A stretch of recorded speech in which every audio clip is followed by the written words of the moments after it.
It's a restoration project working with kids. Uh, did the first one in '92.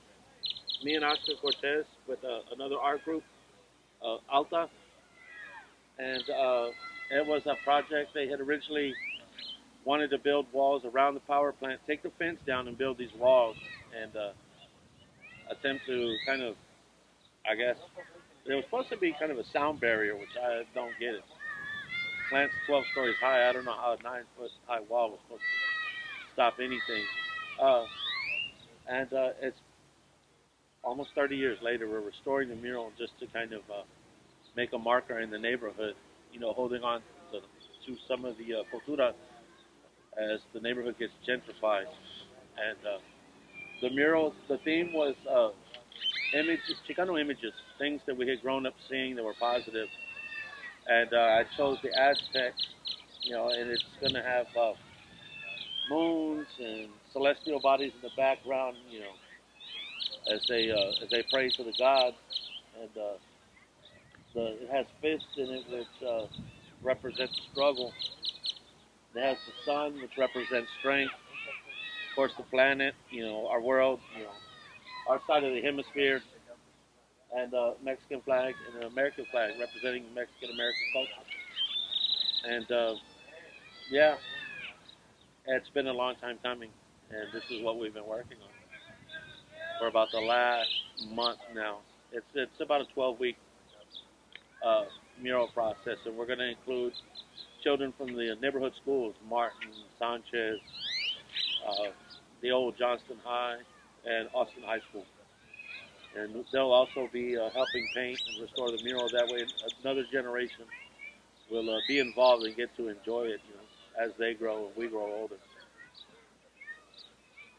Who invented this kind of art form, like the graffiti art?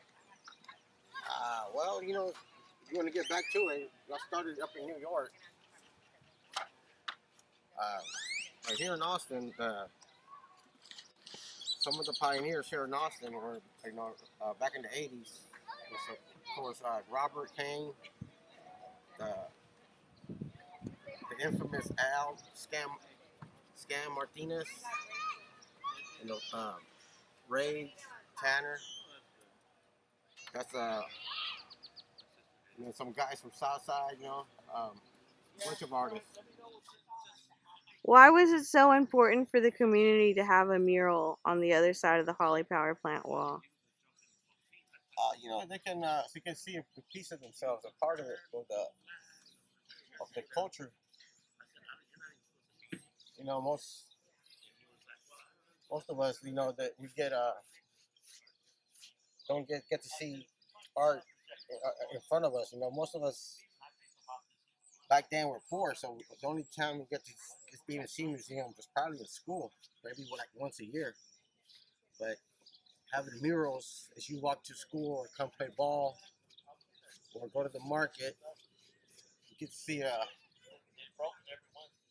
mural or a piece of art. It's like some kids that play ball here, they're gonna remember this piece right here, and hopefully will come back and visit as they get older, as we all did, like the loteria. That was one iconic pieces in my childhood. There was a back then it was a 7-Eleven right beside it, so we used to go play video games there every day inside the loteria. So that was a piece of history. A bunch of East Austin murals, Pan Am. Back then, at Palm School, they had murals. You saw them every day, so they got demolished, and nobody ever replaced them. And it's a shame, that the city or whoever's in charge of putting or heading young Chicanos or artists to put art in the walls and or not replace them.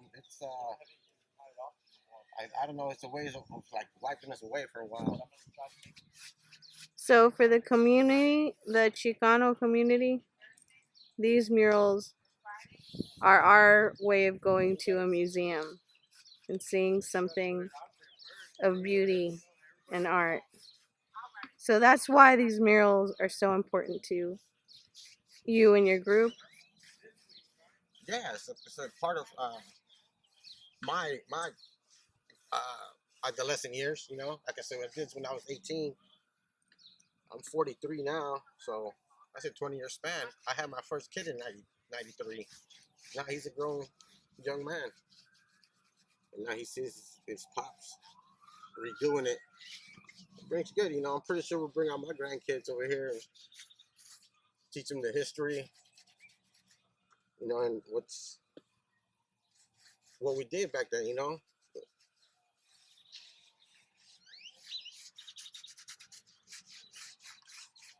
And it is a museum. Like you walk down East Fifth, East First Street. There's a lot of art, you know, but most of it, I call it just pop-up art. You know, new places coming in. Um, but as soon as you know they run out of money or see something else, they're gonna, of course, new business gonna come in and repaint it, and that's good. But you know, we need something iconic, something that's gonna last for centuries.